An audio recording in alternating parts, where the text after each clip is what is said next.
Hey everyone, welcome back. You ready to dive into some pretty intense stuff? Oh, always. Okay, good. Because today we're gonna be talking about marriage, Okay. but not like the typical wedding planning stuff. Right. This is a little more philosophical, a little more um, thought-provoking, I guess you could say. And it's all thanks to this philosopher Osho.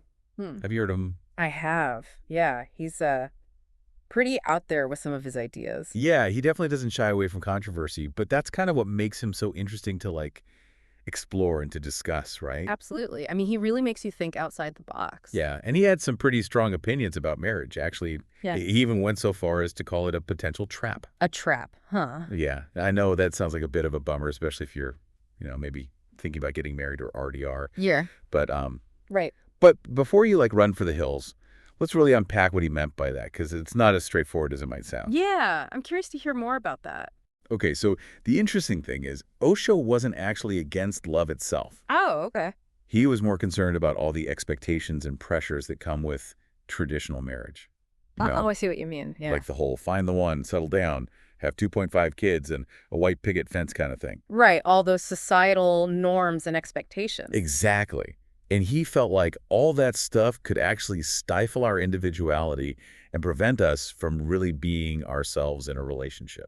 That makes sense. I mean, it's easy to get caught up in what's supposed to happen instead of focusing on what truly makes you happy. Right. And he had this really powerful metaphor to illustrate this point. He said, marriage is a cage painted with gold.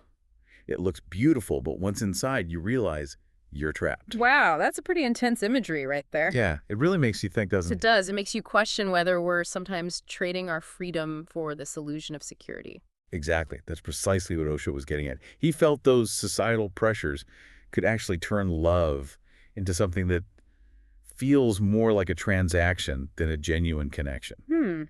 That's a really interesting perspective.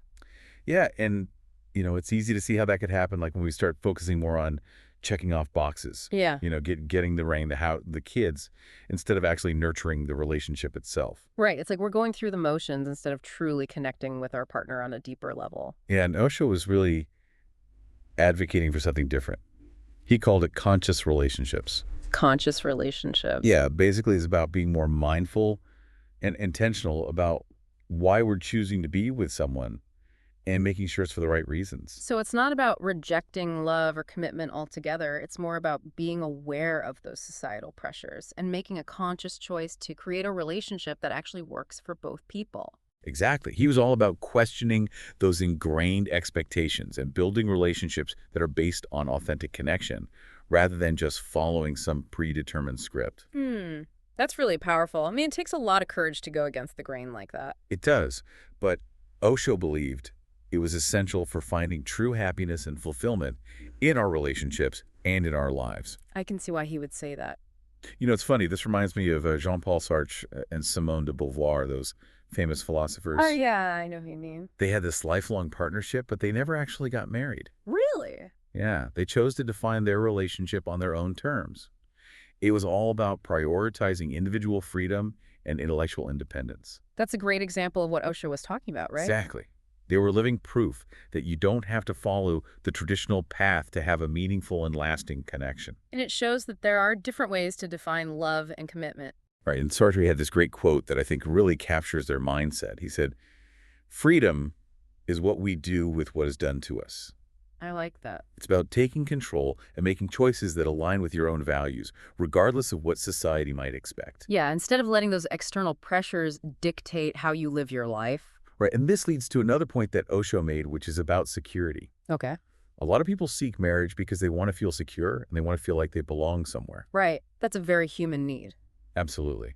But Osho argued that relying on something external, like a marriage certificate, to feel secure is actually an illusion. So it's not about the piece of paper. It's about something deeper. Exactly. He Yeah. said, security is an illusion. You create a false safety net because you're afraid to fly. Wow, that's deep. So is he saying that marriage can actually hold us back from reaching our full potential? In a way, yeah, he believed that clinging to the idea of security can prevent us from taking risks, exploring new possibilities, and ultimately growing as individuals. So instead of playing it safe, we need to be willing to step outside our comfort zone and embrace the unknown.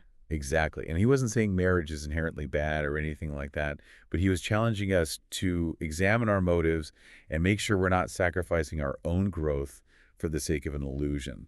I see. So it's about being honest with ourselves about what we truly want and what will truly make us happy. Yeah, and making sure our choices are aligned with our own values and not just based on what society tells us we should do.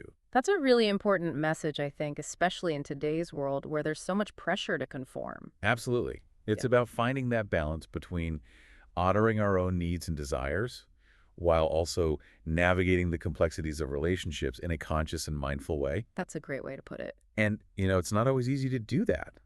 It takes work. It takes self-awareness, and it takes a willingness to challenge our own assumptions about love and partnership. Right. It's an ongoing process. It is, but I think it's a journey worth taking. Because ultimately, it's about creating relationships that are truly authentic and fulfilling, and that allow both partners to grow and thrive as individuals. That sounds like a pretty good goal to me. It's almost like we kind of trick ourselves into thinking marriage is going to solve all our problems. Yeah, kind of like if you just get married, then everything will magically fall into place. Right. But Osho was saying it's not that simple.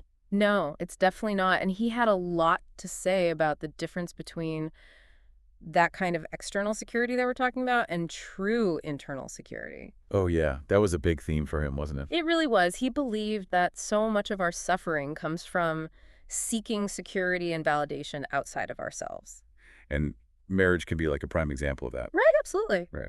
I mean, it's understandable that people would look to marriage for that sense of stability and belonging, you know? Of course. I mean, we all crave connection and a sense of safety, like where we fit in. Right, exactly. But Osho's point was that true security can't come from someone else.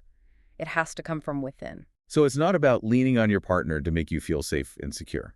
No, it's about finding that sense of wholeness and self-worth within yourself. Which, I mean, let's be real, that's like way easier said than done. Well, absolutely. It's a journey, it takes work. But if you can get there, it totally changes the dynamic of your relationships, right? It does, because you're not putting all that pressure on your partner to fill some kind of void within you. Yeah, you're showing up as a whole person instead of expecting them to complete you. Exactly. And that brings us back to Osho's idea of conscious relationships. Okay, yeah, so remind me again, what's the gist of that? Basically, it's about two individuals coming together not out of neediness or codependence, Okay. but from a place of wholeness and mutual respect. So it's more like having a teammate, someone who's cheering you on as you both become your best selves, Yeah, that's a good way to put it. And that kind of relationship requires a lot of trust and understanding. and letting go of that need to control each other. Right, because you're both committed to your own growth and evolution.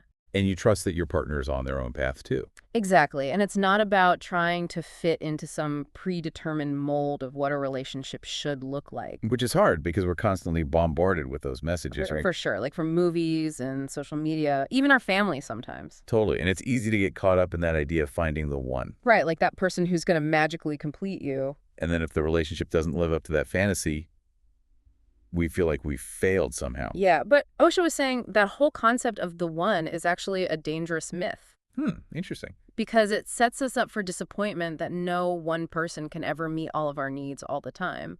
And it puts so much pressure on the relationship. It does. And instead of focusing on finding the one, Osho encouraged people to focus on becoming the right person. Okay, so what does that mean exactly? It means working on yourself, becoming more self-aware, more compassionate, more capable of genuine connection. So it's an inside job, basically. It is, and it's a journey that never really ends. It's about constantly evolving and expanding your capacity for love and understanding. So how do we actually put this into practice? Well, it starts with self-awareness.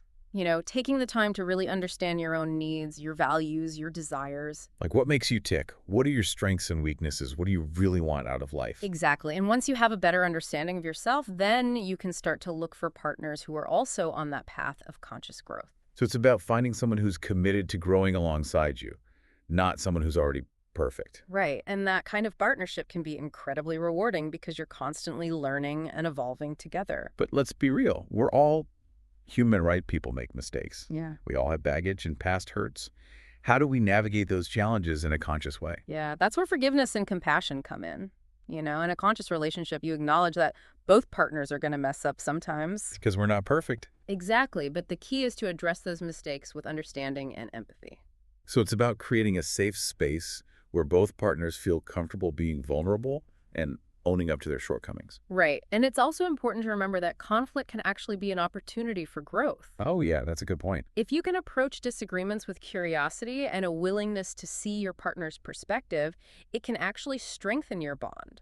So instead of seeing conflict as something to avoid, it becomes a chance to learn and grow together. Exactly. And that's what conscious relationships are all about, embracing the challenges and the joys of partnership with awareness and intention and a commitment to evolving both individually and as a couple. Wow. So it seems like Osho's message wasn't really about marriage being a trap. No, not at all. It was more about the trap we create for ourselves when we enter into relationships with unrealistic expectations and a fear of freedom. Yeah, he was encouraging us to question our assumptions about love and to create partnerships that are truly authentic and fulfilling. So whether you choose to get married or not, the most important thing is to approach relationships with consciousness and intention and a willingness to do the work. Absolutely. That's a message I think we can all benefit from. Okay, so we've been talking a lot about the individual side of things, but what about societal pressures? How do we deal with all those expectations of what a successful relationship should look like? I mean, can be so tough, right? Like I said, we see it everywhere in movies, on social media. Even like our own families have all these ideas about what a perfect relationship is supposed to look like. Yeah, and it makes it hard to figure out what we actually want for ourselves, you know? Totally. Yeah. It's like being told you have to wear this certain outfit because it's in style, hmm but it's like totally uncomfortable and not you at all. Yeah, and then you end up feeling like something's wrong with you because you don't love it. Right, exactly. And it's the same with relationships, I think. Oh, for sure. Yeah. We try to squeeze ourselves into these boxes that don't really fit. And then we wonder why we're not happy. It's so important to question those messages. Like where are these ideas about love and marriage even coming from? Yeah, like, do they actually resonate with me, or am I just trying to live up to someone else's expectations? Right. It's about figuring out what truly matters to you. And being brave enough to create a relationship that reflects that. Absolutely. So, okay, say you're like ready to ditch the rule book Mm-hmm. and create something more authentic. What are some actual steps you can take to build a more conscious relationship? Well, I think it all starts with self-love. Okay. Yeah, that makes sense. Like you have to learn to appreciate yourself for Mm. who you are, flaws and all. Because if you don't love yourself, how can you expect anyone else to write? Exactly. And it's not just about feeling good about yourself. It's about knowing your worth and not settling for less than you deserve. And that applies to relationships too. It does. If you're secure in yourself, you're less likely to cling to a relationship out of fear or neediness. Yeah, you're more likely to attract partners who appreciate you for who you are. Right. And who are also on their own journey of self-discovery and growth. Okay, so self-love, that's step one. What else?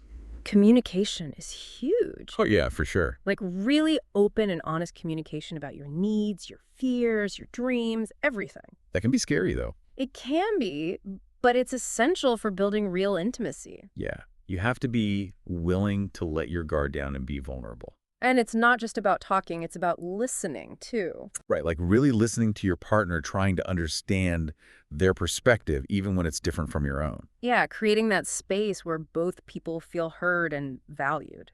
And I imagine that kind of communication can also help prevent a lot of unnecessary arguments down the road. Absolutely. It's about addressing issues as they come up instead of letting them fester. Okay, so we've got self-love, we've got communication. Mm. What else is important for building these conscious relationships? Respecting each other's individuality. Okay, so it's not about merging into one being. No, it's about supporting each other's unique journeys. So you're each other's biggest cheerleaders, but you also respect each other's boundaries and needs. Exactly. And you encourage each other to pursue your own passions and interests, even if they're not always the same. Because you both understand that growth and evolution are important. Right. And that a healthy relationship allows space for both people to thrive as individuals. So it seems like Osho's message wasn't about demonizing marriage or saying it's always a bad idea. No, it wasn't about that at all. It was more about encouraging us to approach all relationships, whether we're married or not, with more consciousness and intention. Yeah, he was challenging us to break free from those limiting beliefs and expectations and to create partnerships that are truly aligned with our values. So it's not about finding the perfect partner. It's about becoming the right person for yourself and for the kind of relationship you want to create. And that's an ongoing process. It takes work and it takes a willingness to learn and grow. But I think it's worth it. Me too. Well, this has been such a fascinating conversation. I feel like we've just scratched the surface of this topic, Oh, we definitely had. There's so much more to explore. but hopefully we've given our listeners some food for thought and some inspiration to create relationships that are more authentic and fulfilling. I hope so. So before we wrap up, any final words of wisdom for our listeners who are on this journey of exploring conscious relationships? I would say trust your instincts. Be honest with yourself about what you need, and don't be afraid to break the mold. I love that. And remember, there's no one right way to do this. Yeah. It's all about finding what works for you. Exactly. Awesome. Well, thanks so much for joining us for this deep dive. It's been a pleasure talking to you. Thanks for having me. And to all our listeners out there, keep exploring, keep questioning, and keep creating relationships that bring you joy and make you feel truly alive.